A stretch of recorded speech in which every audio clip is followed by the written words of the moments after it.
à toutes. Aujourd'hui, on se retrouve pour la vidéo sur mon budget planner. Donc moi j'ai commencé le système des enveloppes en janvier 2024. Petit à petit, en fonction de mes besoins, j'ai commencé à faire des feuilles pour un budget planner sur Canva. Donc au début c'était des feuilles volantes. Ensuite j'ai eu ce classeur dans un concours de chez Mode Budget. Et du coup, je me suis dit que j'allais en faire mon budget planner. Vu que moi, l'objectif, c'était de pas trop dépenser pour le système des enveloppes et de surtout pas trop m'encombrer. Donc, voilà, j'ai eu ce classeur. Donc, je me suis dit que j'allais l'utiliser. Donc, tout est fait avec Canva. Allez, c'est parti. Donc, j'ai fait une petite page de garde. Donc, pour faire les feuilles. Donc, j'ai fait des premières. J'ai vu que ça allait pas forcément la taille, donc j'en ai fait d'autres. Moi, mon imprimante n'imprime pas en recto verso. Mon imprimante n'a pas une qualité de couleur de fou. Il y a qu'à voir là, il n'y avait plus trop d'encre, donc on voit des petits traits. Bon, c'est pas grave, ça me gêne pas. Mon but, c'est pas de dépenser trop non plus. Alors, comme outil, j'ai ça que j'ai acheté chez AliExpress pour du coup découper toutes mes feuilles. Et ensuite, j'ai ça pour... Donc, j'ai acheté, j'ai profité des Prime Day sur Amazon parce qu'avant, je faisais avec une... comment ça s'appelle? Avant, j'en avais une, mais que à 2 trous. Et du coup, je galérais pour faire chaque trou. Je devais prendre le modèle, le mettre sur l'autre, faire des points sur les trous et faire les trous un par un. Et ça tombait pas toujours nickel. Donc, voilà. Donc, ça, je l'ai acheté sur Amazon grâce au Prime Day. Et en fait, si vous voulez, on peut avancer les trous. Donc, ça, en fait, c'est valable pour les A5, A6 et A7. Donc, ça, vraiment, c'est super parce que moi, donc, ça, c'est un A5 pour mon budget planner. Donc, ça, c'est pour la famille. Et sinon, après, j'ai des classeurs perso et c'est des A6. Donc, voilà, je voulais quelque chose de polyvalent. J'en ai eu pour, je crois, un peu moins de 15 €. Donc voilà, j'en suis vraiment satisfaite et ça va me simplifier la vie. Parce que là, vous allez voir, c'est fait, mais pas parfait. Comme dirait mon plan B. Donc, ma page de garde pour mon budget planner. Ensuite, j'ai fait mon planning annuel, donc toutes mes charges annuelles. Donc, si vous avez des astuces pour pas que ça bave d'une page à l'autre, c'est peut-être pour ça que plein de budget planner ne sont pas en recto verso, ou c'est peut-être pour ça que des budgets planners aussi sont en papier, je sais pas. Bon, moi j'ai tout plastifié pour pouvoir les réutiliser d'une année sur l'autre. Donc voilà, mon planning annuel, donc avec tout ce que j'ai comme dépenses à l'année. Par exemple, là en août, j'avais vacances week-end et le contrôle technique de la voiture. Je vais avoir la révision aussi à faire juste avant le contrôle technique pour être sûr que tout va bien et pour pas payer la contre-visite. Donc voilà, la révision de la chaudière, je ne l'ai pas calée. En septembre, il y aura la rentrée, les frais de copro. La taxe poubelle en octobre. En novembre, la facture d'eau, Amazon Prime et les frais de copro. En décembre, pardon, il y aura Noël, mon anniversaire, l'anniversaire d'un de mes enfants. Et j'avais marqué Amazon, mais en fait non. Et aussi le 1er de l'an, que j'ai pas noté. Je vais le faire de suite. Le 1er de l'an, on fera juste un repas à la maison, mon mari et moi. Et ça sera avec le défi d'or.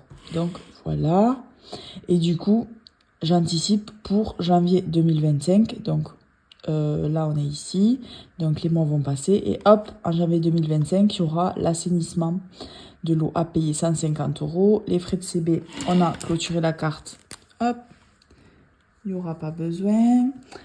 Donc, il y aura notre anniversaire de rencontre, donc ça fait 11 ans. Du coup, on se fait un petit repas, les frais de copro à nouveau. En février, la Saint-Valentin, on se fait juste un petit repas amélioré, mais voilà. Ensuite, l'anniversaire d'un de mes enfants. Commencer à préparer les pans du jardin, les frais de copro à nouveau. L'anniversaire de mon mari. Donc, nous, pour nos anniversaires, pour rappel, on met juste l'argent pour se faire un petit repas amélioré ou un complément pour aller au resto. Et pour nos enfants, on met 100 €, on met à peu près 50 € pour le cadeau et 50 € pour faire un petit repas amélioré aussi.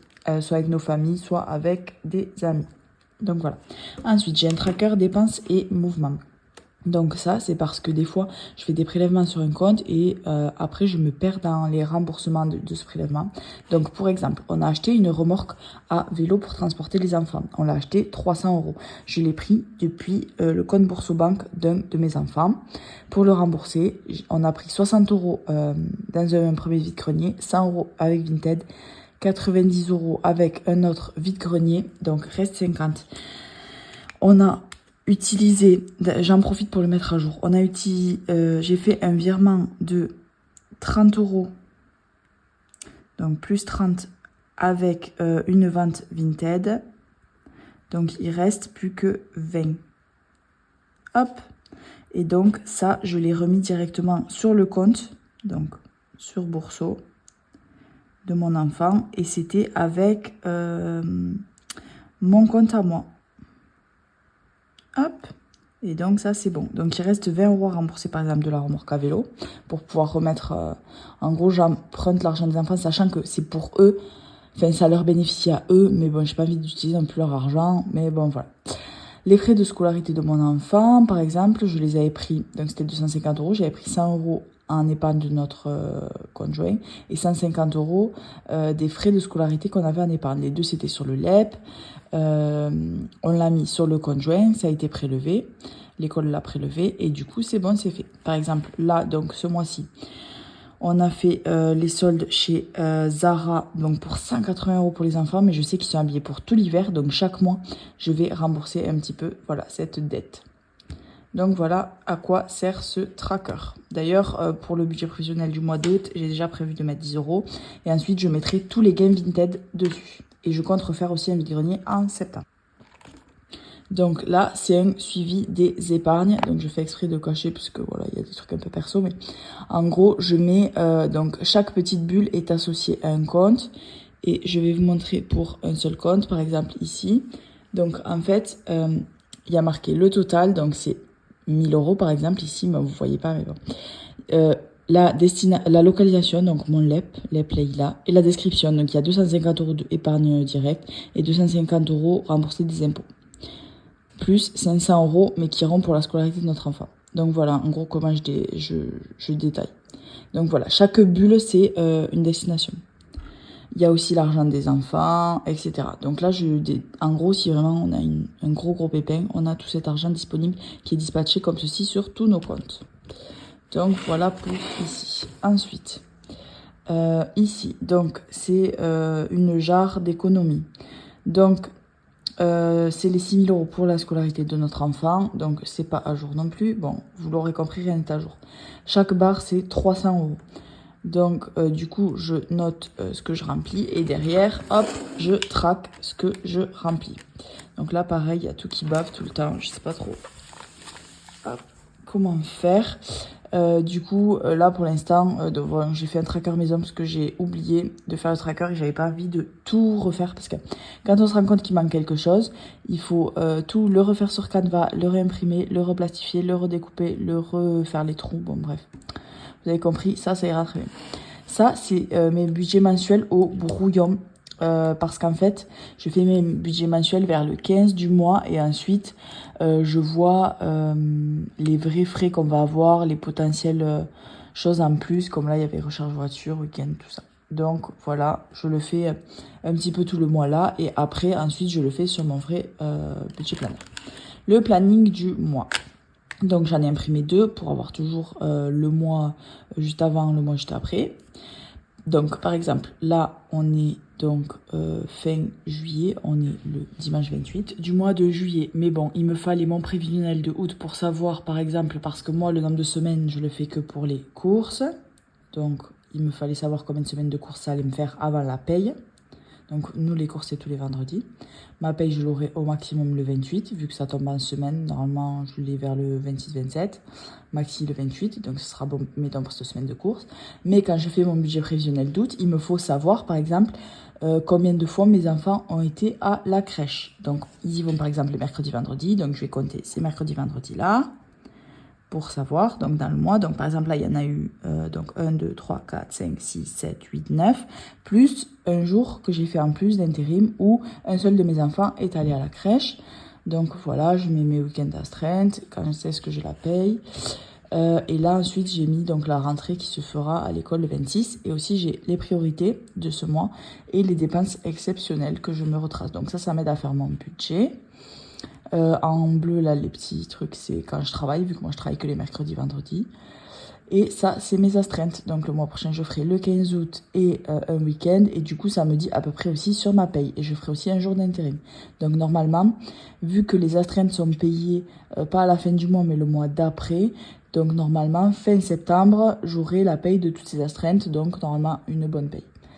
Donc, voilà mes 2 mois. Donc, à chaque fois, j'ai mis les jours. Il suffit de mettre le 1, là où ça commence. Et hop, comme ça, on peut le changer tous les mois. Ensuite, donc ça, c'était mon premier budget. Donc, si vous avez vu ma vidéo budget sur le mois d'août, donc voilà, j'en avais marre d'écrire tout le temps un peu partout. J'avais oublié des choses. Donc, j'ai réajusté. Ensuite, ça, c'est des notes. Donc, j'écris un peu tout et n'importe quoi. Je fais mes calculs, etc. Mais des calculs que j'aime bien garder. Donc, voilà. Ensuite, pour les enfants, donc j'ai fait un suivi spécial pour les enfants chaque mois. Donc, dans l'idéal, il faudrait que j'en fasse 2, pareil, pour le mois en cours et le mois suivant quand je budgète. Mais bon, là, c'est celui du mois de juillet, par exemple. Donc, pour un de mes enfants, j'avais 40 € en virtuel sur Lydia. Pour l'autre, j'avais 50 € sur Lydia, parce que ça, c'est celui qui rentre à l'école. Donc, j'avais mis une petite partie dans l'école. Pour les enfants en général, en espèces, j'avais mis 20 € pour les brocantes et les sorties. J'avais mis 20 € dans le fonds école en espèces. Donc ça, c'est mes 150 € mensuels. Comment est-ce que je les détaille? J'avais mis 10 € dans le fonds chaussures en virtuel sur Sumeria, 10 € sur le fonds scolarité sur le défi des 10 €, plus un remplissage complémentaire en dehors des 150 €, vu que j'avais une petite marge de manœuvre.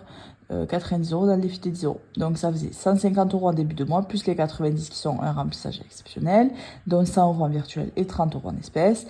Et ensuite, ça c'est les épargnes pour les enfants. Donc il y avait l'épargne vélo. On a acheté un vélo qui coûtait 360 €. Donc c'est un vélo vraiment durable, c'est un vélo qui vaut assez cher, c'est sûr, pour un enfant de 2 ans. C'est un vélo en fait qui fait draisienne et qui a un pédalier. La marque c'est Gibus, c'est des vraiment super vélos. Ce qu'on s'est dit, c'est que à la revente, en fait, ils étaient à 320, 340. Donc, le premier argument, c'était qu'on allait pouvoir les revendre facilement. Et le deuxième argument, c'est que vu qu'on a 2 enfants qui sont proches en âge, ben, en fait, ça fera un enfant et ça fera l'autre. Et ensuite, on le revendra. Donc, la mamie de mon mari nous a donné 320 €. Donc, c'était l'anniversaire de mon mari, le Noël dernier où on n'a pas pu aller pour nous et les enfants, et la naissance de mon plus petit. Donc tout ça, en fait, elle fait ses calculs. Bon, bref, ça faisait 320. Du coup, je vais le noter là, mais en tout, il y en avait pour 360. Donc on a utilisé ces 320 € là, plus 40 € de Game Vinted qu'on a fait ce mois-ci. Donc voilà, donc le fond vélo, je vais pouvoir l'enlever. Pour les bébés nageurs, donc c'est en gros pour faire un sport en septembre. On hésitait à reprendre les bébés nageurs. Mon mari est pas trop motivé, je sais pas. C'est tous les samedis matins avec les 2 enfants. Donc pour l'instant, on n'a pas commencé le fond parce que mon mari sait pas et c'est en septembre, il faudrait mieux qu'on s'active. Donc le reste de un de mes enfants, donc ça c'est ce qu'il y a sur son compte en banque, 279 €. Pour la rentrée 2024, on a émis 100 €. Pour l'école, donc ça sera la garderie, tout ça, il y a 20 €. Pour les soldes, il restait 13 € et pour les chaussures 8 € parce que j'avais déjà utilisé une grosse partie, mais au final dans les soldes, il reste 0. Parce que j'ai utilisé tout le reste donc pour chez Zara. Et ensuite, donc là c'est plutôt les fonds et là c'est plutôt les épargnes. Pour les vraies épargnes, il y a culture et sport 500 € pour quand ils seront un peu plus grands, s'ils veulent faire des sports qui coûtent cher, l'équitation, l'escalade, le golf, tout ça. Ou des instruments de musique, ça coûte cher aussi. Un fonds d'urgence pour les enfants qui est à 1000 € si jamais on a une dépense imprévue. Et ensuite la scolarité, donc ça c'est en cours. Donc il y a 1400 € plus 150 € dans les défis pour l'instant, pour la scolarité 2025. Et la scolarité 2024, on l'a payé, donc ça on l'a plus sur le compte. Donc voilà, pour les enfants, j'ai essayé de faire un budget un peu plus détaillé, sinon je m'y perdais. Ensuite, ça c'est la répartition. Donc ce que je fais, c'est qu'à la fin du mois, on met tous nos restes sur Sumeria. Donc, quand on fait un virement sur Sumeria, ça arrive sur un compte qui s'appelle perso et ensuite on le redispatche dans chacune des enveloppes. Du coup, pour le redispatcher, je le note là parce que sinon je me perds. Donc, par exemple, ça, c'est des épargnes qu'on avait à mettre fin juin. Donc, une fois les économies faites, donc il fallait que je répartisse tout ça, donc je le note et ensuite quand je fais les virements sur Sumeria au fur et à mesure, je le coche. Ça, c'était début juillet, nos épargnes de début juillet. Ça, c'est la répartition des kids que je recopierai ici une fois que le mois de juillet sera fini. Et ensuite, je reprendrai là et là, je mettrai fin juillet, donc toutes les épargnes que j'ai à dispatcher sur Sumeria et aussi début août, bon voilà, bref, etc., etc. Je veux commencer absolument un budget annuel kids. Donc, je ne sais pas si je le commence en milieu d'année ou si je commencerai l'année prochaine avec un enfant, un deuxième enfant et tout ce qu'on dépense sur l'année. Parce que je pense que c'est colossal. On ne se rend pas compte. Donc, je mettrai au moins ce qu'on dépense entre couches, les sorties, leurs 150 €, bon bref, la crèche, etc. Et voilà, faire un petit suivi même des dépenses exceptionnelles comme le vélo, acheter voilà, des grosses choses pour savoir à peu près. Donc ça, c'est mon nouveau budget si vous l'avez suivi. Donc, c'est un peu plus ergonomique, je pense. Donc, voilà comment il se présente. Donc, toujours en double page avec le mois et fonds, épargne, tout ça. Là, d'ailleurs, dans l'école, je m'étais trompée. Ça, je m'étais dit en fait que c'était plutôt la rentrée scolaire. Bon, bref, c'est pas grave. Donc, voilà. Donc, je teste pour le mois d'août et je verrai si ça me convient. Je ferai une double page supplémentaire pour un autre mois. Et ensuite, donc les menus, j'aimerais traquer certains de mes menus pour vous les montrer pour les 500 abonnés. Bon, pas encore, j'ai un petit peu le temps, mais j'ai vraiment hâte de vous remercier. Ciao, ciao!